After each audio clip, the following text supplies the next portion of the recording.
sobre a proclamação da República, agora que estamos aqui comemorando o 15 de novembro.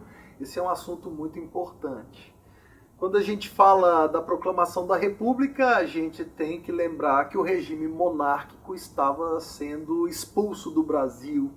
Em 15 de novembro de 1889, Sua Majestade, o Imperador Dom Pedro II, deixa o país melancolicamente rumo ao exílio na Europa, juntamente com a Imperatriz Dona Teresa Cristina e toda a família imperial brasileira. A monarquia cumpriu um longo ritual de queda. A monarquia brasileira foi implantada num acordo de elites. Em 1822, no momento da nossa independência, o Brasil foi a única nação americana a adotar o regime monárquico. Os nossos vizinhos todos preferiram seguir o exemplo dos Estados Unidos e adotarem a República. Mas a elite brasileira não queria que o processo de independência fosse um processo radical de ruptura.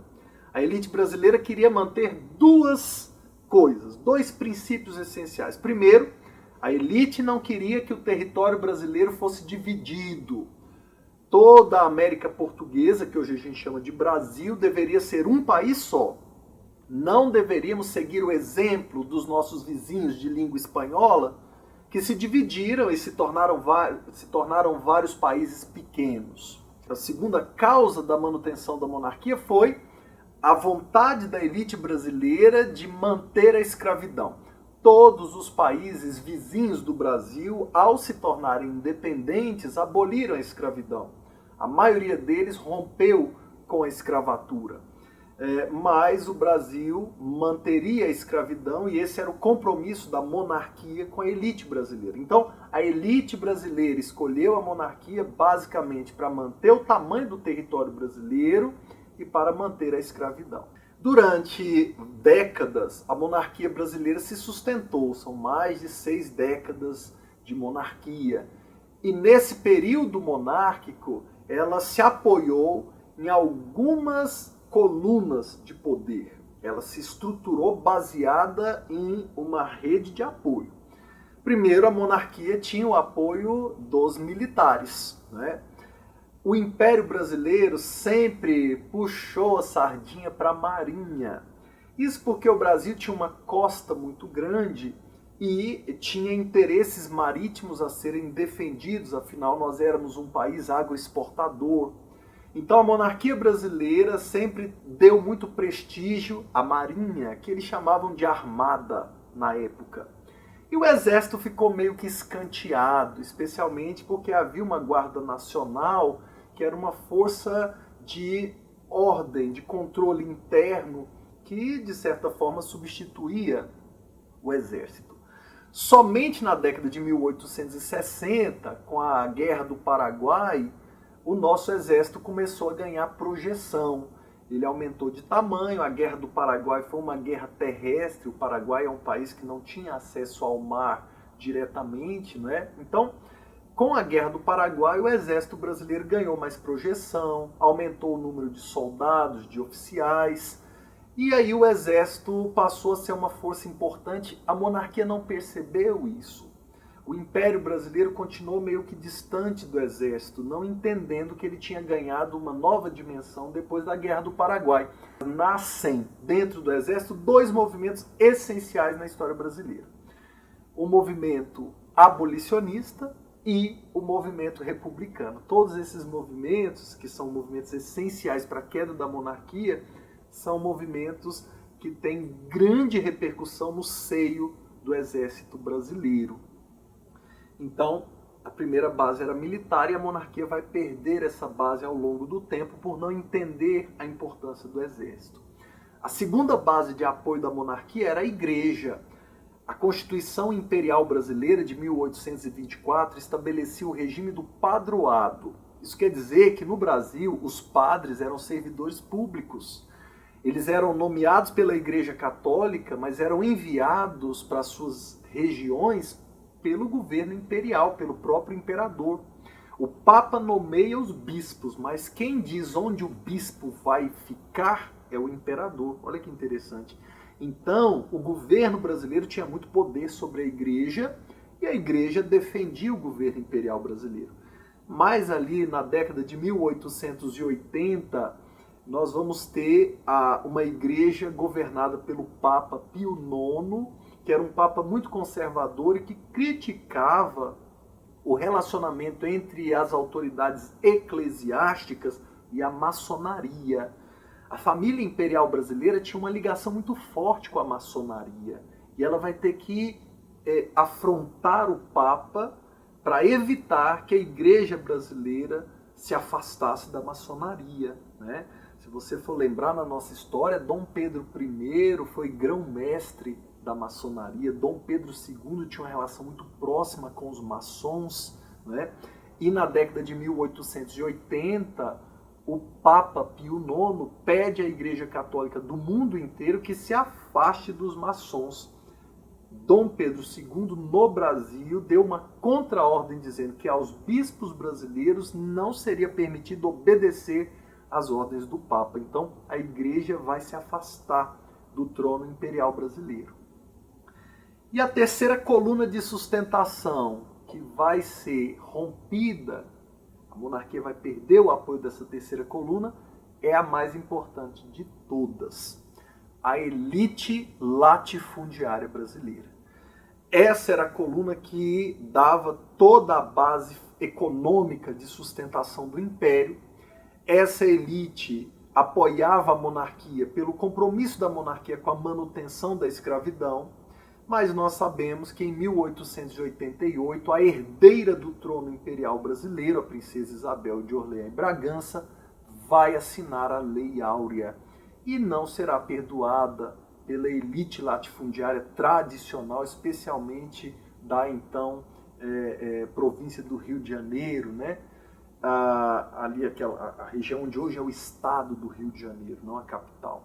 Bem, perdendo o apoio da elite latifundiária, o império perdia sua última base de sustentação. A abolição da escravatura foi feita pela princesa Isabel com muito orgulho, mas lhe custou o trono imperial. Sabendo que a princesa Isabel assumiria o trono, ela era a herdeira do trono brasileiro, a elite latifundiária vai participar, ou vai pelo menos permitir que uma quartelada do exército derrubasse a monarquia brasileira. A monarquia brasileira já estava tão enfraquecida e o próprio imperador Dom Pedro II muito doente, debilitado e idoso, que ele não ofereceria resistência. Importante frisar que alguns setores da Marinha se ofereceram para iniciar uma guerra civil para manter o Império Brasileiro, mas Dom Pedro II disse que se o seu trono custaria o derramamento de sangue, ele preferia abandonar o Brasil e deixar que os brasileiros decidissem o seu próprio destino.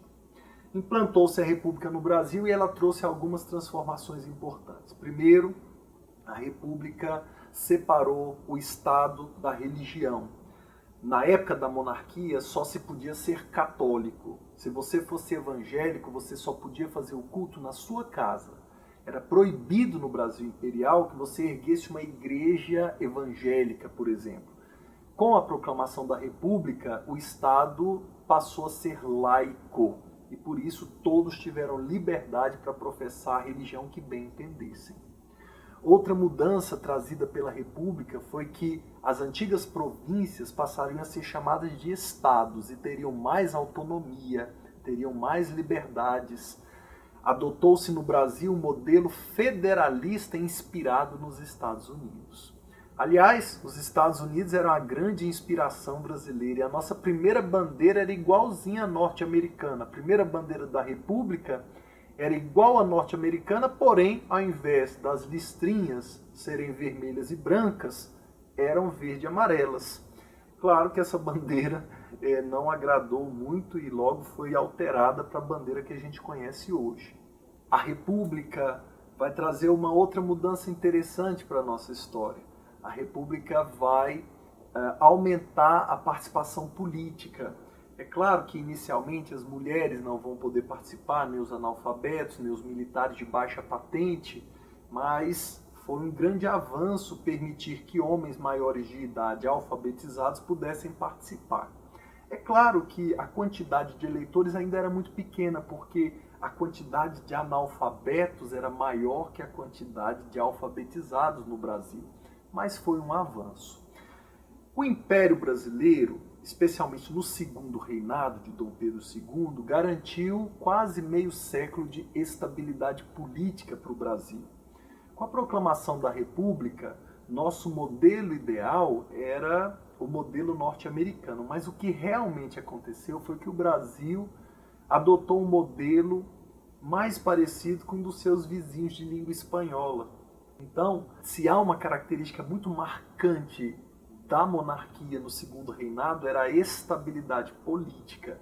E se há uma característica muito marcante da República, é justamente o contrário, a instabilidade política.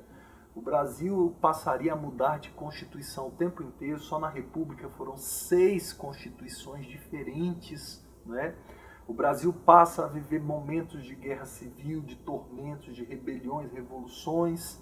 O Brasil passa a viver de golpe em golpe, né? Nós vamos ter o golpe de 1930 de Getúlio Vargas, depois o golpe do Estado Novo em 1937, depois a gente vai vivenciar a partir de 46 uma democracia que com pouco tempo vai ser derrubada, vamos ter um regime militar por mais de 2 décadas, depois vamos ter uma nova Constituição, que é a esperança dos brasileiros, e que agora completa seus 30 anos de idade, mas a Constituição de 1988, apesar de tão bonita, não trouxe estabilidade para o país.